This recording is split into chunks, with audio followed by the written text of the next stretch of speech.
সমূল্যায়ন। তোমার পরিবার কি কি আর্থিক সেবা গ্রহণ করতে পারে তা সবার সঙ্গে আলোচনার মাধ্যমে চিহ্নিত করো। এই আর্থিক সেবা গ্রহণ করার একটি পরিকল্পনা তৈরি করো। আর্থিক সেবা গ্রহণের ভবিষ্যৎ পরিকল্পনা। তো চলো এখন আমরা এর অ্যান্সার স্ক্রিপ্টে চলে যাই। আর্থিক সেবার নাম সঞ্চয়। আর্থিক সেবা গ্রহণের জন্য পরিকল্পনা। প্রত্যেক মাসে কত টাকা সঞ্চয় করব তা পরিবারের সবাই আলোচনার মাধ্যমে ঠিক করব। তারপর নিকটস্থ ব্যাংকে যাব। ব্যাংকের কর্মকর্তাদের কাছ থেকে বিভিন্ন প্রকার হিসাবের বৈশিষ্ট্য সম্পর্কে জানব, যেমন সুদের হার, মেয়াদ ইত্যাদি। তারপর সর্বোত্তম সঞ্চয়ের স্কিম গ্রহণ করব এবং অর্থ সঞ্চয়ের জন্য ব্যাংক হিসাব খুলব। প্রাপ্ত সুবিধা সম্ভাব্য: নগদ সম্পদ নিরাপদে সংরক্ষণ, সঞ্চিত অর্থের উপর মুনাফা প্রাপ্তি, আপৎকালীন সময়ে সহজে নগদ অর্থের চাহিদা পূরণ। তোমার পরিবারের আর্থিক সহায়তার জন্য কোনো ধরনের ঋণ প্রয়োজন আছে কি?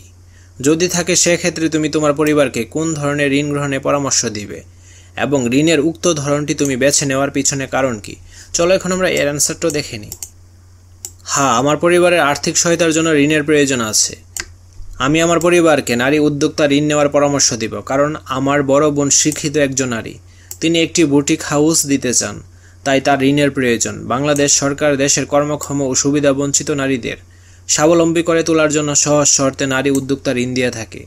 যে কোনো ব্যবসায়ী প্রতিষ্ঠানের স্বত্বাধিকারী নারী এই ঋণ গ্রহণ করতে পারেন।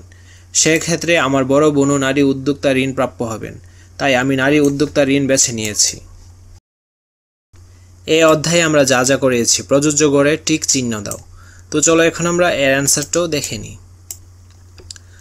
আর্থিক অন্তর্ভুক্তি সম্পর্কে ধারণা অর্জন ভালোভাবে করেছি, তো এর জন্য 5।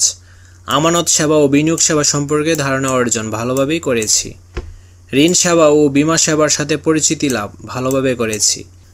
মোবাইল ফাইন্যান্সিয়াল সার্ভিস ও অনলাইন ব্যাংকিং সম্পর্কে ধারণা অর্জন ভালোভাবে করেছি। নিজ এলাকায় আর্থিক অন্তর্ভুক্তিমূলক সেবাদানকারী প্রতিষ্ঠানের অনুসন্ধান আংশিক করেছি। আর্থিক অন্তর্ভুক্তিমূলক সেবা প্রাপ্তির জন্য প্রয়োজনীয় শর্ত ও প্রাপ্য সুবিধা সম্পর্কে ধারণা আংশিক করেছি। আর্থিক সুবিধা গ্রহণের ক্ষেত্রে যৌক্তিকতা নিরূপণ ভালোভাবে করেছি। পরিবারের জন্য আর্থিক সেবা গ্রহণের পরিকল্পনা প্রণয়ন ভালোভাবে করেছি। তো সবগুলো যোগ করলে প্রাপ্ত স্কোর হয় 36 আর মোট স্কোর হচ্ছে 40। এই অধ্যায়ে নতুন যা শিখেছি। তো চলো এখন আমরা এর অ্যান্সার স্ক্রিপ্টে চলে যাই।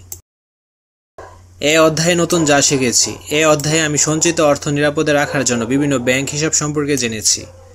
বিভিন্ন বিনিয়োগের ক্ষেত্র সম্পর্কে আমি জানতে পেরেছি। এছাড়াও ব্যাংক বা আর্থিক প্রতিষ্ঠান প্রদত্ত ঋণ সেবার ধারণা পেয়েছি। আর্থিক ঝুঁকি হ্রাসের জন্য বিভিন্ন বীমা ব্যবস্থার ধারণা লাভ করেছি।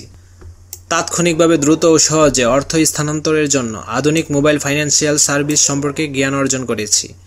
সর্বোপরি সকল শ্রেণী ও পেশার মানুষের জন্য আর্থিক অন্তর্ভুক্তিমূলক সেবাগুলো সম্পর্কে বিস্তারিতভাবে শিখতে পেরেছি।